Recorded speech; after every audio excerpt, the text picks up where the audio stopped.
বিয়েবাড়ির ফার্স্ট মেনুতে নিয়ে এলাম স্যালাড, তারপর নিলাম চানা মশলা আর ছিল কড়াইশুঁটির কচুরি। তো সেটা নিয়ে খেলাম ফার্স্টে, ভালো হয়েছিল, টেস্ট ছিল বেশ খেতে এটা।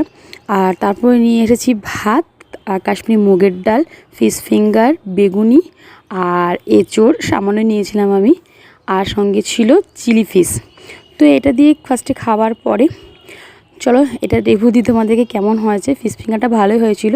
আর মা এখানে ভাগ্নেকে একটু একটু করে ভাত খাওয়াচ্ছে, আর ও কিন্তু ওকে লুচি দিয়েছিলাম ফার্স্টে হাতে। আর তারপর নিয়ে এলাম পোলাও, মাটন। পোলাও দিয়ে মাটনটা বেশ ভালো লেগেছিলো, আর পোলাওটা বেশ গরমই ছিল।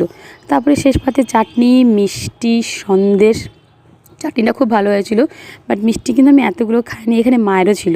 তারপরে লাস্টে নিয়ে এলাম পাঁচ একটা জলের বোতল আর আইসক্রিম। আর দেখো এখানে ভাগ্নে আইসক্রিম খেতে ব্যস্ত, খুব ভালোবাসে আইসক্রিম খেতে। তো এই মিনি ব্লগটা এখানে শেষ করছি। চলো বাই, টাটা, আবার পরে দেখা হচ্ছে অন্য ব্লগে।